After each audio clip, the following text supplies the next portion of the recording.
Hey everyone, so I decided to do another video showing you how I do my sticky notepads, which you can find the template on my website, craftsmadepersonal.com, or my Etsy shop, craftsmadepersonal. Alright, so here I have my front, and I'm showing you where you would apply your glue to the back. Now, I normally put 3M tape on there before I cut it with my laser, but today I'm going to show you how to use the super glue gel. And so pretty much you would just apply the super glue gel to the back of it, and you can do it at the top, around all the edges, and around the sticky notepad area. So what you do is you just add dots, space it out to your liking, and go all the way around the design. And here I'm hitting the top of the sticky notepad area just to make sure it adheres to the back. Okay. Now you want to make sure you close it up and do not get this on your hand, like I said before, or your fingers will be stuck together, which I've done many a times. Right, so we're lining it up. Do not press down hard until you get it where you want it to be, because it does not take long to stick together. So here I have mine placed exactly where I want it to be, and I'm just adding pressure to it. So you just want to hold it down for a few seconds, and it will be completely dry and stuck in place. Here I have some sand for my ocean, and at first I started to put some sand in this little measuring cup, and as you will see in a few minutes, you'll see that I'm going to mix my UV resin inside the same cup. I did not like that technique, but you'll see that in a second. Now I'm putting way too much sand in this cup. Oh goodness. Alright, I do have my UV resin that I got from Craft Nerds, and I like it a lot. It's not that thick UV resin, but it dries really fast under the UV light. I also, that palmetto tree that I showed you, I sublimated that with Craft and Bestie sublimation paper. And that's the best paper that I've found so far for sublimating. Alright, so I mixed the UV resin in there, and I'm mixing up my sand to get it to that texture that I wanted. But it's kind of like clumping up. So I added some more, thinking that it was going to make it more liquidy, but nah. It's all basically trial and error, because this is my first time actually doing this technique. Well, doing this technique with UV resin. So at this point, I thought the spoon wasn't doing the job, and so I got a little popsicle stick, and I'm wasting more of my good resin. Oh my gosh. Oh well, you live and you learn. So here I'm mixing it up, and I'm about to apply it on my holder, my sticky notepad holder, and that sucker would not stick in place. Almost looks like peanut butter. But I'm about to clean that up, because that was not doing the job for me. And it was taking too long. So I'm going to eventually move to the next thing. So here I am scooping it back off.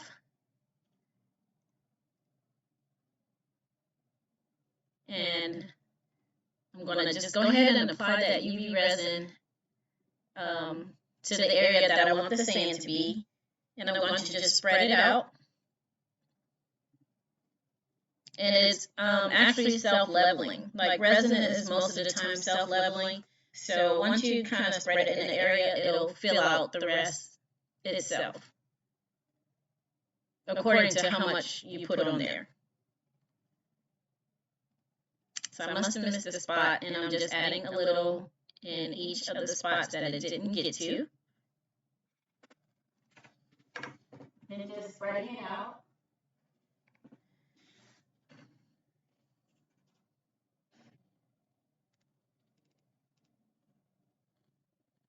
All right, that's enough. I'm like a perfectionist, so I'm like trying to get each and every nook and cranny. Am I the only one? I don't think so. All right, so now I'm going to get my sand, and I'm going to kind of like sprinkle it on there to fill in that spot where I put the UV resin. And here you can put a little or you can put a lot. I just want a little there just to have that, add that texture to it. Also, once you do this and you put it under UV light, if you want to go back over it and put resin on top, you can. I didn't, but that's another option that you can do. So now it's on there, and I just have to clean it up. Well, actually, it looks like I put it under UV light first, and it's set for, I think it's like 30 seconds, 60 seconds, and 99 seconds. So 3 options. And I am going to let it sit for, I believe, the 99 seconds. All right, so I've already let it sit, and I cleaned it up. I poured all the excess sand off. And what I'm going to do is take this powder, it's a soap powder coloring, and I got it from Amazon. So here it is, if you want to purchase that. I really like this mica powder. It has that perfect touch, that perfect color to it. So I have that teal aqua color, and I'm going to use some more UV resin for this part to start doing my water texture. And just put some in there. And it doesn't take a lot. So you just want to mix it, make sure it's not, the powder is mixed in well. And I put too much resin in the cup. It didn't take that much, but that's okay. Make sure you cover your workspace because you saw that dust is going to get over everything, all over everything. So I'm going to pour it on there.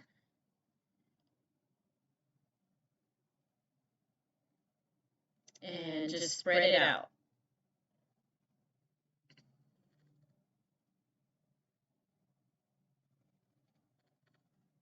I think next time I'll use less resin, but that's fine. And this part doesn't have to be perfect. It doesn't have to be even. But make sure you leave room for your next color. And I have a blue color here. So I started off with the sand, then the teal color, and now I'm going to use a blue color.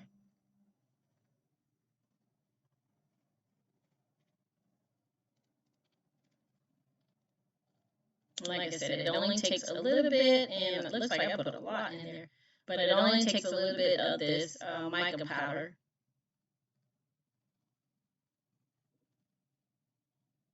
Mix it up really well, and then you can pour.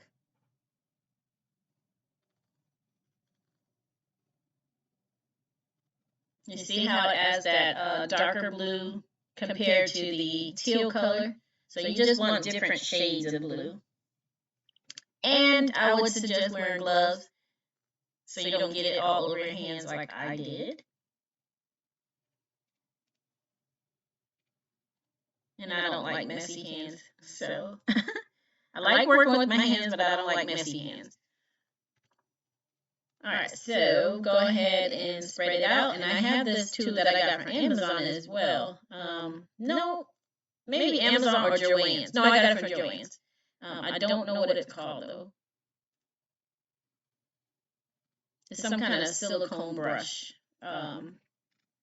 made for resin so that the resin won't stick to it. And here I am kind of like making a gradient, kind of mixing the colors together. So it won't have that harsh blue line. And you want to go all the way to the top, making sure it gets to the edges. Now, if you put too much, it will go over the edge, but I put just enough. So that was perfect. And I think I'm going to add some white as well, which I should have mixed the blues together, but I didn't. But that's fine. So yes, I do have the white in my hand, and I'm going to add that in now.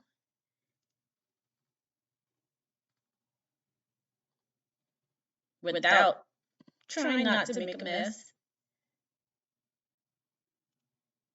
So what I did was I added some more resin in the cup. Well, trying to take out some of the blue out of the cup since I didn't get an extra one for my white. And then I'm going to add some, well, just a tad bit of resin, just to add a little touch of the white in there. And that's, the white is basically to make an illusion of waves. To add some contrast in it.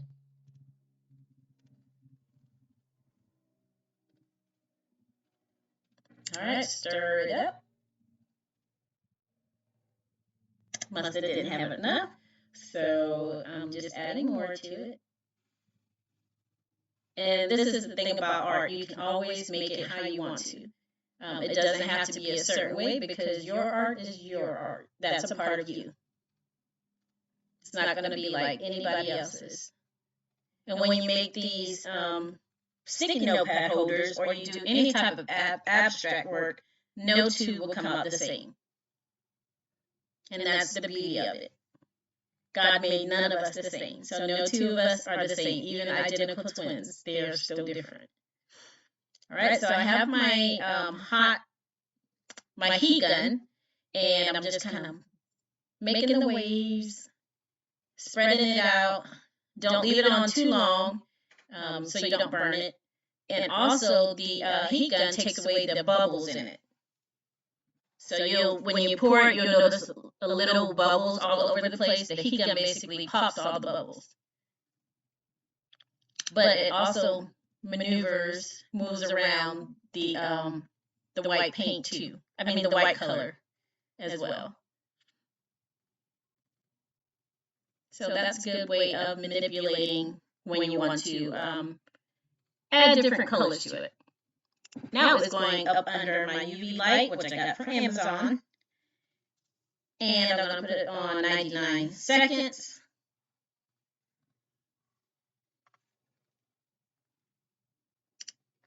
Okay, and it's all done. It came out perfect, beautiful. It's all dry. It didn't take long at all to dry. Maybe I did put it under twice. Do 2 sets of 99 seconds. You can do 3, but it was dry within 2 sets of that 99 seconds for me. And I, of course, like I like to say, absolutely love it.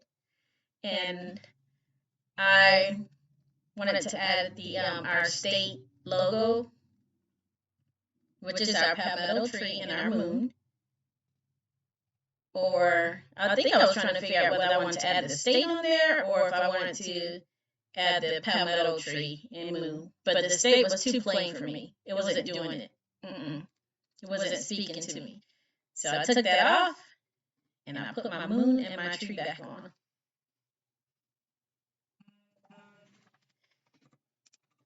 And if your artwork doesn't speak to you, don't settle. Make it how you like it. My 3M tape. I'm going to put it on the back of my acrylic. I have my scissors this time. I'm prepared with my scissors. And you just want to cut strips.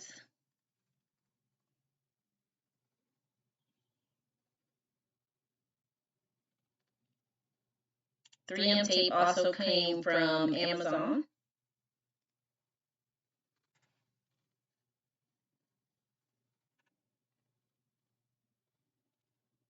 And once I have tape on the moon and the tree, I will peel off the brown backing of the double-sided tape, and then I'll put it where I would like it on my sticky note pad holder.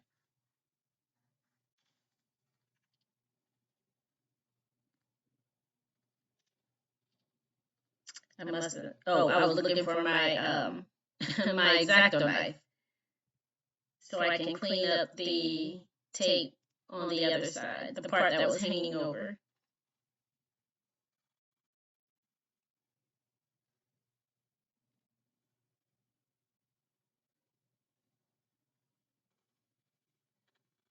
I have my trash pile over there. Always have your trash pile so you can clean up as you go.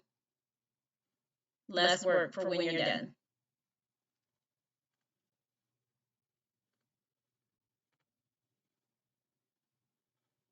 And most of the time I just have like a 8.5 by 11 sheet of copy paper beside me, so that way I can just put any trash on top of that, and then once I'm done, I just ball it up, throw it all in the trash at one time, and keep it moving.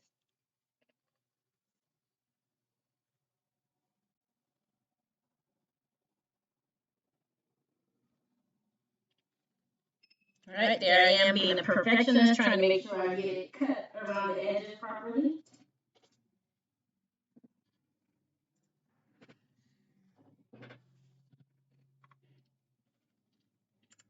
And now it's time to peel that backing off.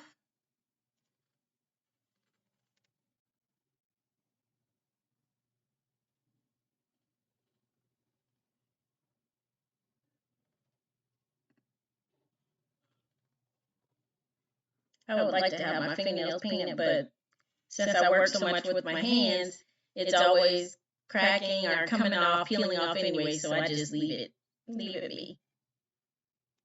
All right, now I'm placing my tree down. And you have to be careful when you're working with acrylic because it's easy to scratch or get like marks on it. So I was just trying to clean it up a little bit. Now I'm putting my moon down.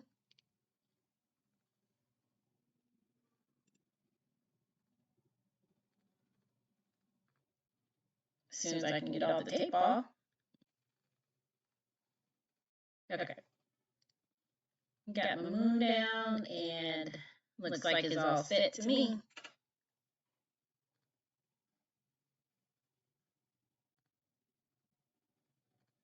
And look how it came out.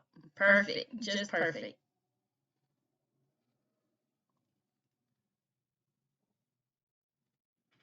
Now all I have to do is put in my sticky notepad, and this will be a done deal.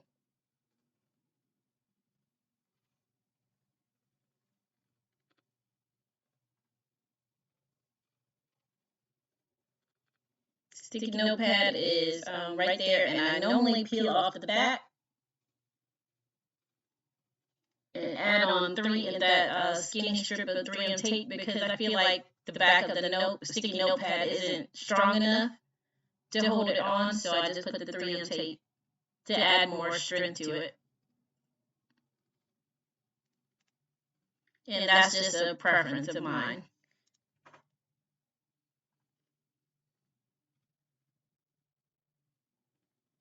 Just place your sticky notepad in position, and you are all done. So I like how it came out, and of course, if you have any questions, just put it in the comments, and I'll try my best to answer them as quickly as possible. All right, bye.